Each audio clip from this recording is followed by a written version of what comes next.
and welcome. I'm Master Lama Rasaji, and this is our Tuesday edition of Rasaji Speak. So happy you could be with us today. Don't forget, it's not too late for you to sign up for Master David's nightly live class today and be able to experience what it means to go live.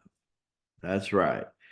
And that's at 7 o'clock Mountain Time. And let him know Lamaji sent you. Today's title will be Patanjali's Path, or they might say Patanjali's Dharma, which basically means path. And his discipline for daily living. When you really look deeply, Patanjali, considered the father of yoga, wrote the sutras, kind of the gospels of yoga, if you would. People say he's one of the 18 siddhas and had an incredible fundamental graft on how to explain a lot of the yoga disciplines. Remember, yoga really means yoke or union with God. Yoke or union with God. And out of 4 of those major disciplines that Patanjali passed down, 4 of them Boganathari embraced immensely. And then he went to China, spent 50 years in nature. Our 45-day renewal, you need to check it out. You can go to thecircleofchi.com, click on training, and start doing our 45-day renewal, because the roots of that 45-day renewal actually came from the teachings of Patanjali. That's right. There was a certain amount of praying with mala garlands, which is Japa Yoga. There's a certain amount of breathing energy, which is Pranayama Yoga.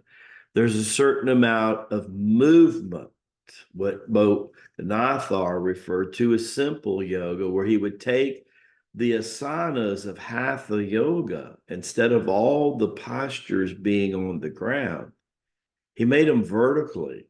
He said the human being stands right side up.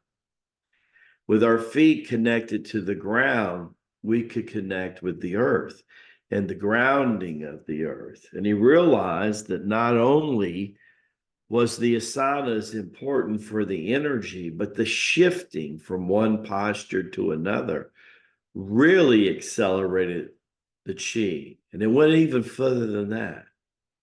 If I'm connected to the waterfall, I'm going to experience waterfall chi. If I'm connected to the earth and foliage, I'm going to do earth and foliage chi, mountain chi, Yangtze River chi. He realized that nature's finer forces through the Divine Mother were here to support human life. And as Boganathar and Patanjali and all the other 18 siddhas, of which both of those individuals were 2 of those 18, begin to really understand what it meant to connect with the energy that made up nature itself.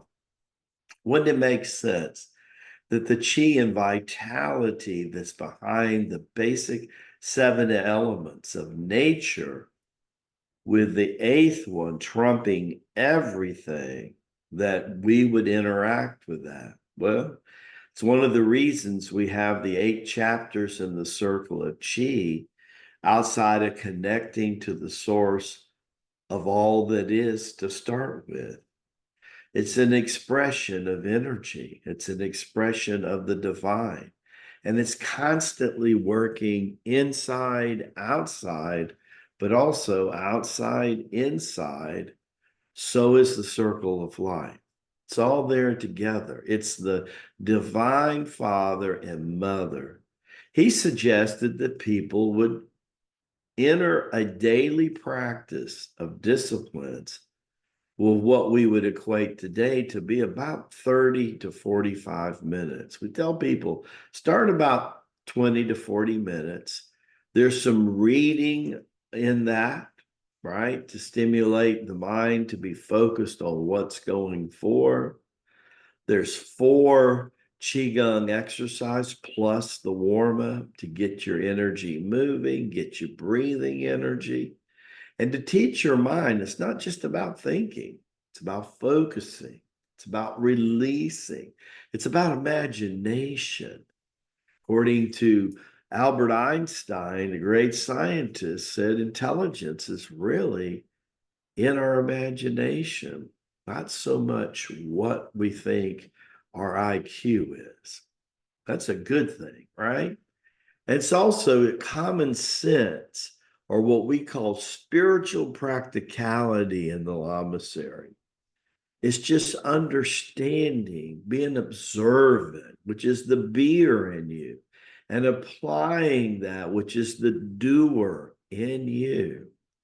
Between the balance of being and doing, things get done, and they get done with specific, conscious intention. Don't forget to tell Master David at 7 o'clock Mountain Time tonight. Mama G said hello. Look forward to seeing our teachers today. There's a lot to share, and it's going to be a great week. I have a feeling a lot of you's best week ever.